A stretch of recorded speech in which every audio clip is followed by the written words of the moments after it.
Perhaps you would like a marmalade sandwich. I always keep one for emergencies. So do I. I keep mine in here. Party is about to start, Your Majesty. Happy Jubilee, ma'am. And thank you for everything. That's very kind. Hi friends, the Fluency Direct Swagatam. Pussycat, where have you been? I have been to London to look at the Queen. ఈ nursery rhyme తెలియని వాళ్ళు ఉండరు. అంటే రాణి అంటే అంత popular అన్నమాట. రాచరికాలు రాజులు ఇంచుమించు పోయినా వాళ్ళు ఒకప్పుడు లీడ్ చేసినటువంటి ఆ జీవన విధానం మీద మనకు అపేక్ష మాత్రం పోలేదు. ప్రతి సందర్భంలో కూడా రాజులతో రాణులతో మనం పోలుస్తూ ఉంటాం. ఈ మధ్యకాలంలో గత 2 వారాలుగా అమిత ప్రధానంగా వినపడుతున్నటువంటి వార్తల్లో క్వీన్ ఎలిజబెత్ II యొక్క డెత్ ఒకటి అన్నమాట. The Queen has died, and long live the King. ఆ సందర్భంలో మనం కొన్ని మంచి పదాలను చర్చించుకుందాం. ఒకటి మొనార్కీ. ఈ క్వీన్ ఎలిజబెత్ గ్రేట్ బ్రిటన్ యొక్క మొనార్క్ అన్నమాట. అంటే రాజ్యాధికారం ఒకే ఒక వ్యక్తి చేతిలో ఉన్నప్పుడు ఆ పదాన్ని ఉపయోగిస్తారు. ఆ వ్యవస్థని మోనార్కీ అంటారు. సరే, ఆవిడకి అది తన తండ్రి కింగ్ జార్జ్ VI నుంచి వచ్చింది. ఆయన చనిపోయిన తర్వాత ఆమె ఆటోమేటిక్గా వారసురాలుగా గుర్తించారు. ఆ విధంగా స్పష్టంగా వారసుడు కానీ వారసురాలు కానీ ఉన్నప్పుడు ఎయిర్ అపేరెంట్ అంటారు. అంటే ఒక వ్యక్తికి తన యొక్క వారసుడుగా ఒక అబ్బాయో అమ్మాయో ఉన్నారనుకోండి, వాళ్ళు తనకు ఎయిర్ అపేరెంట్ అవుతారన్నమాట. అదే వ్యక్తికి తనకంటూ సంతానం లేకపోతే తన బ్రదర్స్ యొక్క పిల్లలు కానీ సిస్టర్స్ యొక్క పిల్లలు కానీ తన ఆస్తికి వారసులు అవుతారు. అటువంటి సందర్భంలో ఎయిర్ ప్రెజెంటివ్ అంటారు. మీకు ఇంతకుముందు కూడా చెప్పాను, ఎయిర్ అంటే HEIR, H సైలెంట్ కాబట్టి ఎయిర్ అనాలి. సో ఎలిజబెత్ తన తండ్రికి నిజమైన వారసురాలు కాబట్టి అటువంటి సమస్య రాదు. 1952లో చార్ల్స్ VI చనిపోతూనే ఈవిడ్ని అనౌన్స్ చేశారు రాణిలాగా. ఆ విధంగా అనౌన్స్ చేసేదాన్ని ప్రొక్లమేషన్ అంటారు. ప్రొక్లమేషన్ అంటే ఒక పబ్లిక్ అనౌన్స్మెంట్ అన్నమాట. ఎందుకంటే వాళ్ళు వెంటనే పట్టాభిషేకం అనేది చేయరన్నమాట. ఈమె విషయంలో కూడా తండ్రి చనిపోయిన 1 సంవత్సరం తర్వాత కానీ ఆవిడ్ని రాణి చేయలేదు. ఇంచుమించు 1 సంవత్సరం అనుకోండి, స్పష్టంగా నాకు తెలియదు. సరే, ఈ విషయంలో కూడా తండ్రి చనిపోయిన చాలా రోజులకు కానీ ఆవిడ్ని రాణి చేయలేదన్నమాట. సో ఆ విధంగా మహారాణిని చేసేటువంటి ప్రక్రియను కారోనేషన్ అంటారు, పట్టాభిషేకం. మన చరిత్రలో కూడా ఎంతోమంది చక్రవర్తులను కరోనేట్ చేయడం అనేది జరిగింది. 14 సంవత్సరాల వయసులోనే అక్బర్ను చక్రవర్తి చేయడం జరిగింది. I believe Akbar was coronated in 1556.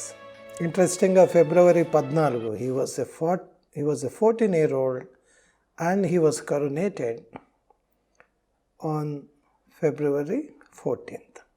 సరే, ఇక నెక్స్ట్ వచ్చి కరోనేషన్ అయిన తర్వాత ఆమె దాదాపు 70 సంవత్సరాలు ఆ దేశానికి మొనార్క్గా ఉన్నారన్నమాట.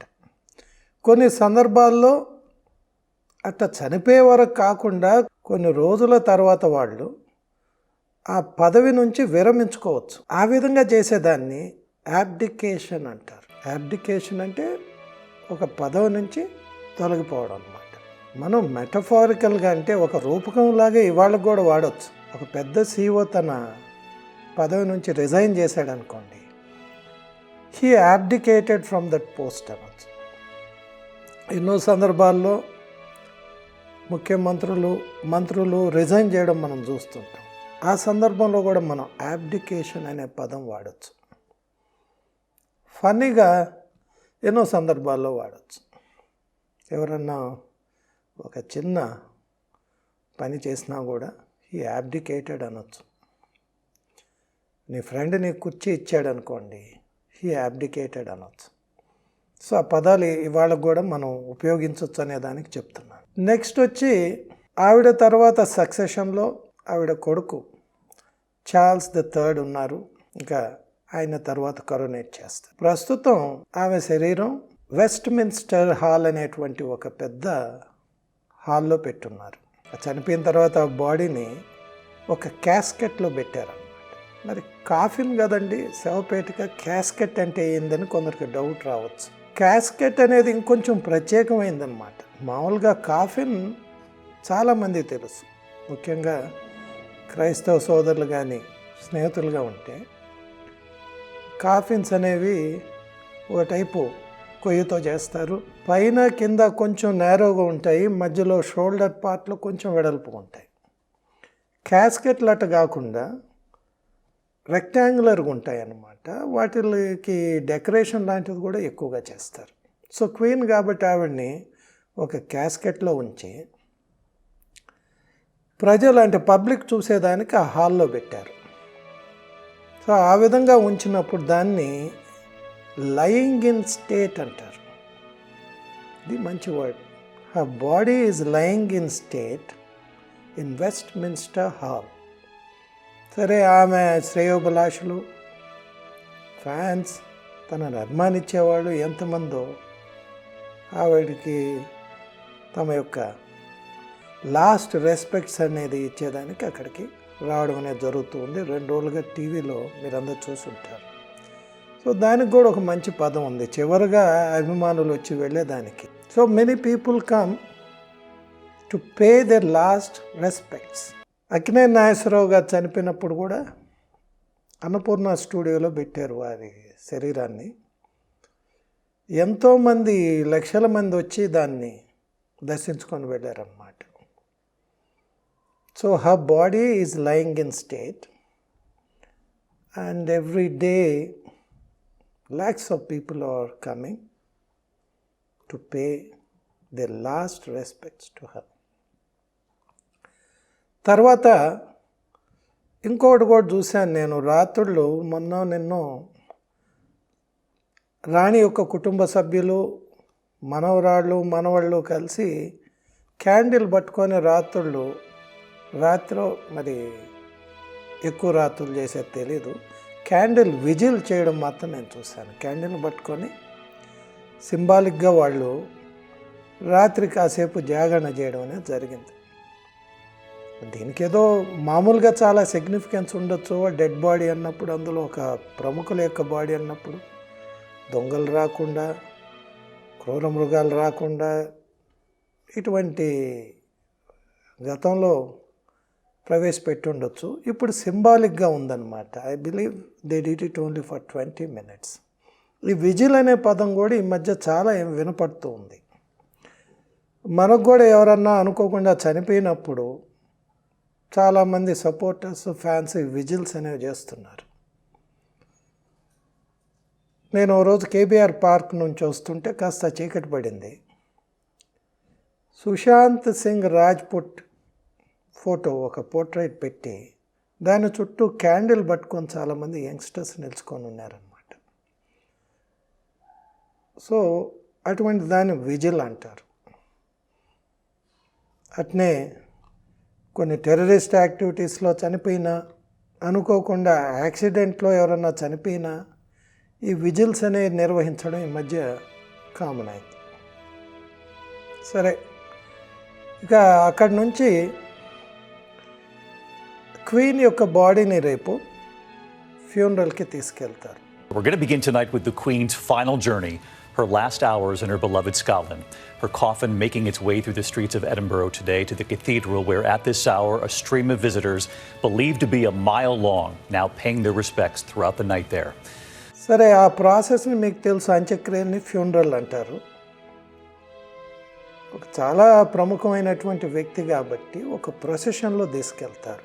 ఆ ప్రొసెషన్కి కూడా ఒక పదం ఉంది, కాటేజ్ అని. మనం కూడా మన ప్రముఖులు చనిపోయినప్పుడు గాంధీ కానీ ఇందిరాగాంధీ కానీ చాలామంది, రామారావు గారు చనిపోయినప్పుడు పెద్ద ఊరేగింపులాగా తీసుకుపోవడం మనం చూసాం. దాన్ని కాటేజ్ అంటారు. ఆ శవ పేటికను ఏ బండిలో అయితే పెట్టుకొని పోతారో దాన్ని వచ్చి హర్స్ అంటారు, HARSA.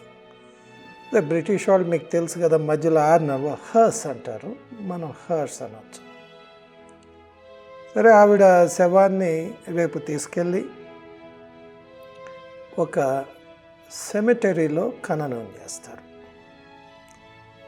సెమిటరీ అనేది యాక్చువల్లీ అమెరికన్ ప్రొనౌన్సియేషన్. చాలామంది ఇండియన్స్ కూడా దాన్నే ఉపయోగిస్తున్నారు, కానీ బ్రిటిషర్స్ సెమెట్రీ అంటారు.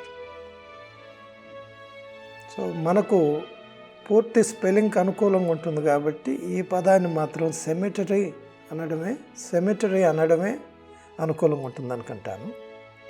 Next, then what is the difference between a cemetery and a graveyard? అంటే క్రిస్టియన్ ఆచారం ప్రకారం చర్చ్ పక్కన ఉండేటువంటి బెరియల్ గ్రౌండ్ని గ్రేవ్ యార్డ్ అనేవాడు. క్రమేపీ జనాభా పెరగడంతో ఈ గ్రేవ్ యార్డ్స్ పట్టుకొని వచ్చేసాయి. సో మనుషుల్ని బయట ఖననం చేయడం అనేది ప్రారంభించారు. సో చర్చ్ దగ్గర కాకుండా బయట ఉండే బెరియల్ గ్రౌండ్స్ని సెమిటరీస్ అంటారు. సో క్వీన్ కూడా ఒక స్పెషల్ పర్సన్ కాబట్టి ఆవిడని ఒక సెమిటరీలో రేపు బెరీ చేస్తారు. చివరిగా ఆ బెరియల్లో కూడా ఒక మంచి పదాన్ని ఇటీవల వాడుతూ ఉన్నారు. అంటే బాడీని డైరెక్ట్గా పూడ్చిపెట్టడం బెరియలే. అందరూ బాడీని పూడ్చిపెట్టరు. ఇప్పుడు ఈవెన్ క్రిస్టియన్స్ కొంతమంది రకరకాల కారణాల వల్ల క్రిమేట్ చేయడం జరుగుతుంది, అంటే దహనం చేస్తున్నారు. దహనం చేసినప్పుడు బాడీ మిగలదు, అస్థికలు బూడిద ఉంటుంది. కానీ వాటిని భూమిలో పెట్టేసేసి వాటిపైన గ్రేవ్ కట్టడం అనేది చాలామందికి ఆచారం. మొత్తానికి భూమిలో పెట్టేదానికి కామన్ పదం ఈ మధ్య ఇంటర్డ్ అంటున్నారు.